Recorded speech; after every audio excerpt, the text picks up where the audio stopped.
আৰু ফাইনেলি আমিও আহিলোঁ নলবাৰীৰ ৰাস চাবলৈ। আৰু ৰাসত সোমাই প্ৰথমতে আছে এই যিটো গেট বনাইছে তাতে দুটা মন্দিৰ বনাইছে, এটা হৈছে ৰাম মন্দিৰ আৰু হৈছে কেদাৰনাথ। আৰু তাৰ ওপৰত মহাদেৱ আৰু শ্ৰীৰামৰ দুটা মূৰ্তি ধুনীয়াকৈ লাইটেৰে বনোৱা আছে। ইমান ধুনীয়াকৈ বনাইছে, দেখিয়ে মনটো ভাল লাগি গ'ল। আৰু এনেকৈ আমি সোমাই আহিলোঁ ধুনীয়াকৈ গেটেৰে। মানিব লাগিব কিন্তু দেই, ৰাস শেষ হ'বৰ হ'ল, কিন্তু মানুহৰ যি উৎসাহ সেয়া শেষেই হোৱা নাই। মানুহৰ ইমান ভিৰ শেষেই হোৱা নাই। আমি ৰাসত সোমায়ে প্ৰথমতে ভাবিলোঁ মীনা বজাৰখনকে চাই লওঁ। সেইটো কাৰণে আমি প্ৰথম মেইন গেটেৰে সোমায়ে মীনা বজাৰলৈ যোৱা যিটো গেট সেই গেটটোৰে সোমাই গ'লোঁ।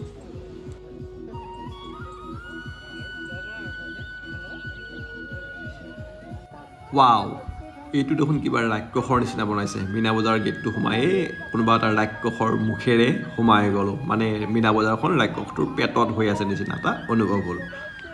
আৰু দেখিছেনে ইমান ধুনীয়া ধুনীয়া ছোৱালী, বাপৰে নলবাৰীৰ ছোৱালীবিলাক কিন্তু সঁচাকৈ বৰ ধুনীয়া দেই, মানিব লাগিব।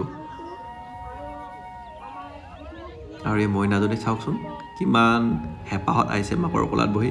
আৰু মীনা বজাৰত দেখিলে যে এইটা ধুনীয়া এখন গেট বনাইছে। আপোনালোকে বাৰু ধৰিব পাৰিছেনে এই গেটখন কিহৰ আকৃতিত বনাইছে? যদি পাৰিছে এটা কমেণ্ট কৰি জনাব। তাৰপিছতে আহি পালোঁ ধুনীয়াকৈ গাহৰি, মাছ, পলুপোক। এই গাহৰিটো যে দেখিছে এইটো কিন্তু মোৰ বৰ প্ৰিয়, কিন্তু বনোৱাৰ কথা আছে দেই, যেনেকৈ তেনেকৈ নহয় বাৰু। আৰু যে ইয়াত কিমান কিমান চকৰি, এই যে চকৰিটো দেখিছে ইমান ডাঙৰ নহয়, বাপৰে প্ৰকাণ্ড। আৰু কি কি ইয়াত যে আনিছে, আৰে মই কিন্তু এইবিলাকত উঠিব নোৱাৰোঁ দেই, মোৰ মানে ভয় লাগে। আৰে পইচা দি নিজৰ জীৱনটো কিয় ৰিক্সত দিওঁ, নহয় জানো? চবৰ ক্ষেত্ৰতে বাৰু এইটো প্ৰযোজ্য নহয় দেই, মইহে কৈছোঁ।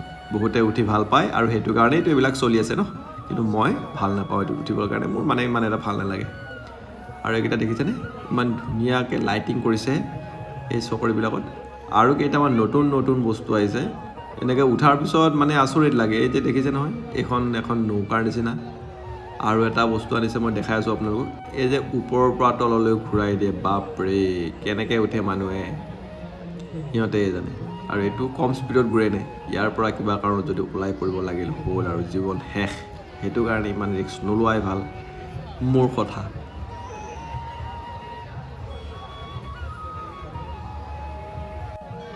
এইটো দেখিছে নহয়, এইটোৱে মূৰ চুৰ ঘূৰাই যাব, ওপৰৰ পৰা তললৈ, তলৰ পৰা ওপৰলৈ, তাতে যে কিমান ঘূৰি থাকে। মুঠৰ ওপৰত কৈছোঁ নহয়, যিবিলাকৰ মানে অকণমান হাৰ্টৰ প্ৰব্লেম থকা বা কিবা সেনেকুৱাবিলাকে তাত নুঠাই ভাল। আৰু এইখন দেখিছেনে ৰেলৱে অভাৰব্ৰিজখন, মাজতে ইমান ধুনীয়া লাইটিং কৰিছে, দেখিয়ে এটা কিবা ভাল লাগি গ'ল। এই লাইটিংবিলাক ওপৰৰ ফালে আৰু ছাইডৰ ফালে লগোৱা আছে, বহুত মজা লাগিছে। ইয়াতে আপুনি যদি কিবা এটা বস্তু ভালকৈ দেখাম বা ভালকৈ ফটো উঠিম, ভিডিঅ' কৰিম বুলি ভাবে, কেতিয়াও নোৱাৰে। কাৰণ মানুহৰ ইমানেই ভিৰ, আপোনাক খুন্দিয়াই ক'ত লৈ যাব একো ঠিকনা নাই। সেইটো কাৰণে হয়তো ভালকৈ দেখাব পৰা নাই, কিন্তু মই গৈ থাকোঁতে যিখিনি ভিডিঅ' কৰিছোঁ আপোনালোকৰ কাৰণে এইখিনি দেখালোঁ। ভাল লাগিছে নহয় জানো? যদি ভাল লাগিছে কমেণ্ট কৰি জনাবচোন।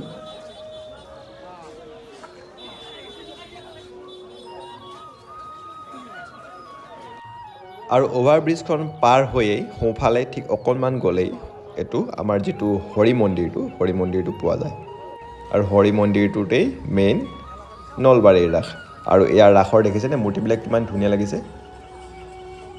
শ্ৰীকৃষ্ণ বিভিন্ন অৱতাৰসমূহ ইয়াতে দেখুওৱা হৈছে। লাইট বা অন্যান্য যিবিলাক কাৰিকৰী আছে সকলোবিলাকেৰে ইমানেই ধুনীয়া লগা কৰিছে, এটা জীৱন্ত পৰিৱেশৰ সৃষ্টি কৰি দিছে। এই যে দেখিছে এইয়া ৱালত যে বান্দৰকেইটা দেখিছে, এনেকুৱা লাগেনে বাৰু সেইকেইটা মূৰ্তি? সঁচা নিচিনাই লাগে।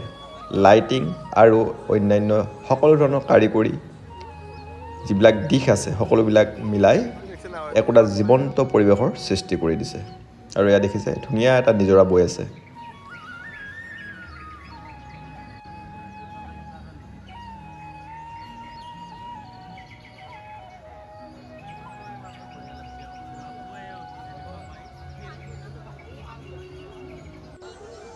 আৰু এইটো হ'ল শ্ৰীকৃষ্ণৰ নৌকা বিহাৰৰ এটা মনোৰম দৃশ্য।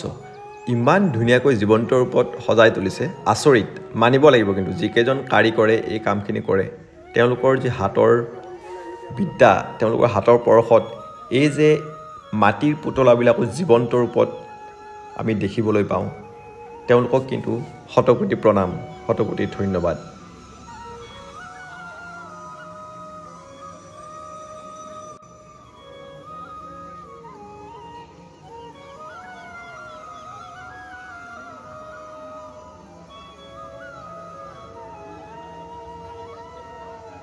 এই নৌকা বিহাৰৰ দৃশ্যটো চোৱা হোৱাৰ পিছত আমি অকণমান আগুৱাই গ'লোঁ। গৈ দেখিলোঁ বাপৰে ইমান ডাঙৰ পুতনা ৰাক্ষসখিনিক বনাইছে। এইটো আপুনি ভিডিঅ'টোত দেখাতহে বহুত সৰু যেন পাইছে, কিন্তু এটা প্ৰকাণ্ড বনাইছে। আৰু চাওকচোন ইয়াৰ কাৰিকৰী দিশটো চাওকচোন, ইমান ধুনীয়াকৈ বনাইছে। আৰু তাৰ পৰা ওলাই আহি দেখিলোঁ এখন বাণিজ্য মেলা আছে, আৰু বাণিজ্য মেলাখনত গৈ দেখিলোঁ একেবাৰে শেষৰ ফালে আৰে বাপ ইমান ধুনীয়াকৈ বনাইছে ইণ্ডিয়া গেট। আপুনি ইণ্ডিয়া গেট চাবৰ কাৰণে দিল্লীলৈ যাবই নালাগে, নলবাৰীৰ ৰাসতে এতিয়া আপুনি ইণ্ডিয়া গেটৰ যিটো সৌন্দৰ্য সেইটো উপভোগ কৰিব পাৰিব। আৰু এনেদৰেই ৰাসৰ ইটো মূৰৰ পৰা সিটো মূৰলৈ গোটেইখিনি এপাক ভালদৰে ঘূৰি মেলি চাই আমি ৰাস চোৱা সমাপ্ত কৰিলোঁ। আৰু ৰাসৰ পৰা ওলাই থিৰাং কৰিলোঁ যে আমি যাওঁতে প্ৰণীতা হোটেলতে ধুনীয়াকৈ এসাঁজ ভাত খাই যাম। সেইমতে আমি ধুনীয়াকৈ অৰ্ডাৰ কৰিলোঁ।